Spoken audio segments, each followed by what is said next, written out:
Hello everyone, welcome back to yet another video from the FPL Boys. If you're watching our video and like what you see and find it helpful, please subscribe to our channel and help us grow. It takes a lot of effort from us to make this content week in week out. Now, let's move on and see how the teams are matching up against each other this double game week. Starting with Manchester City against Liverpool. Man City are first for expected goals this season while playing at home. They have been unbeaten at home since the restart and will be facing Liverpool, who are 14th for expected goals conceded in away games this season while being third for expected goals.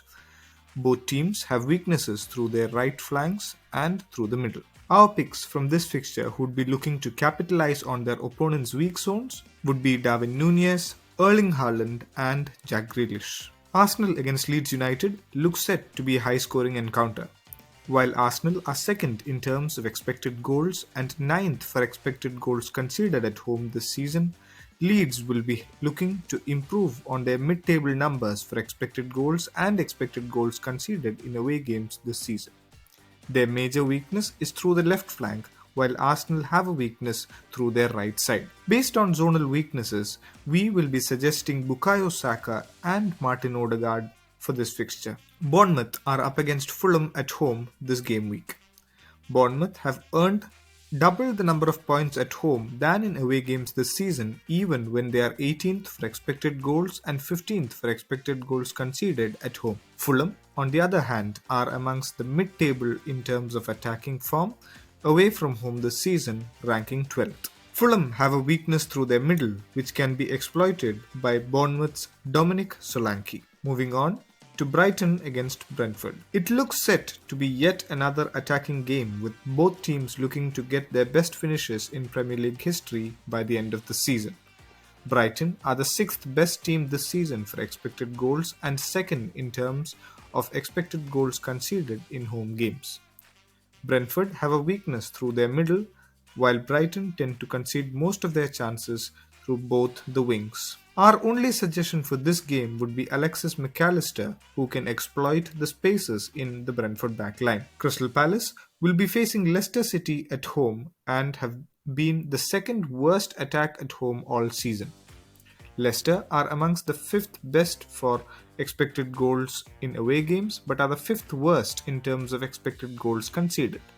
Therefore, this looks like an attacking fixture. Based on the zonal weaknesses, we will be suggesting James Maddison and Timothy Castagne from this fixture. Moving on to Nottingham Forest vs Wolves. This game does not promise many goals.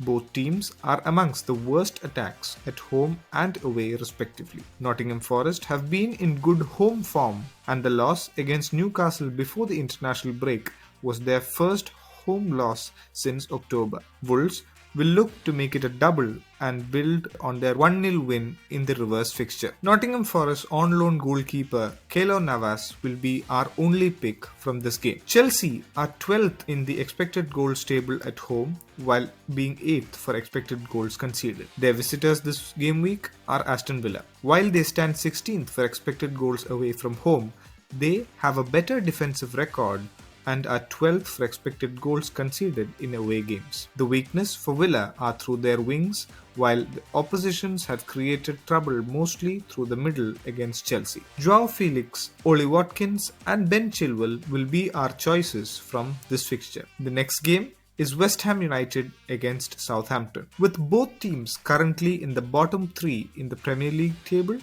the result of this game could have huge implications come the end of the season. West Ham tend to concede most of their chances through the left and middle, while Southampton's weak zone is their right flank. We expect goals from this fixture, definitely, and our picks will be West Ham's Naif Edward and Said Benrahma. Newcastle United host Manchester United this week, with both teams just separated by 3 points in the Premier League table. The Magpies are 4th for expected goals at home and stand 3rd for expected goals conceded. Manchester United will be looking to exploit Newcastle's weakness through their middle and right wing if they are to get back to winning ways in the Premier League. Bruno Fernandes and Marcus Rashford will be the players to look out for from this game. Everton face Spurs at Goodison Park and will be set out to extend their 3-game unbeaten streak on their pursuit to staying up in the Premier League. Spurs, meanwhile, will be out for their first game without Antonio Conte and determined to benefit from the weakness Everton have on both their wings. We expect Heung-min Son and Pedro Porro to be amongst the points from this game. Bournemouth's second fixture this game week will be against high-flying Brighton and Hove Albion. Brighton's away record is very impressive with a splendid 4th for both expected goals and expected goals conceded. Bournemouth's main weakness is through their left flank.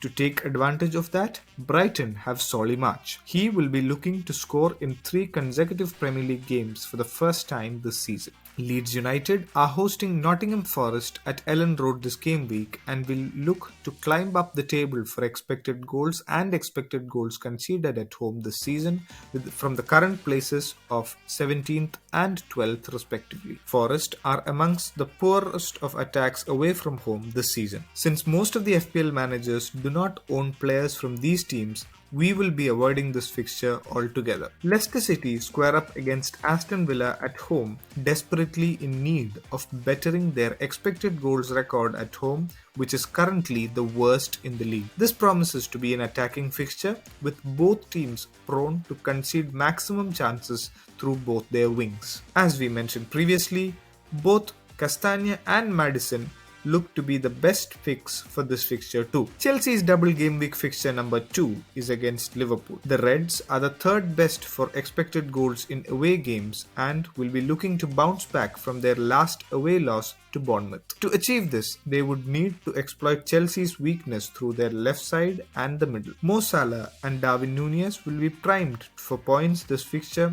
and to help Liverpool get all 3 points at Stamford Bridge. Manchester United are back home against Brentford this game week. They are 5th for expected goals at home and are 4th in terms of expected goals conceded as well. Brentford's away record is not bad either, as they are 7th for expected goals and 6th for expected goals conceded. Brentford's well-known weakness through the middle will be targeted by a certain Bruno Fernandes, who is our only suggestion from this game. The game week's last fixture is at the London Stadium, with West Ham taking on Newcastle. In a game between 2 defensive teams, we surely don't think there will be a goal fest. However, Said Benrahma could maximize his output through Newcastle's weak right side and help West Ham get a result in this home fixture. Those were the games and suggestions based on the matchups and zonal weaknesses.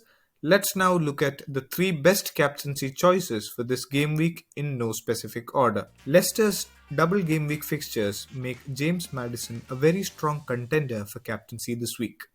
He is involved in almost every attack that Leicester make and therefore is expected to rack up points more often than not. Bruno Fernandes is another option for captaincy in double game week 29. He is central to United's attacking unit, and both their opponents this game week have weakness in the area that Bruno operates in. Solly March from Brighton is another shout for captaincy with their games against Brentford and Bournemouth. He has been one of the most consistent midfield assets in the game post the World Cup and will be expected to continue his good form. That's it from the boys for this game week. If you're looking for more player suggestions, considering all factors, make sure you take a look at our weekly thread on our Twitter account, where you can also join us with your questions on deadline day. Thank you very much for watching. Hit the like, share and subscribe buttons. Stay tuned for more exciting content coming up from all of us. All the very best and wishes for only green arrows.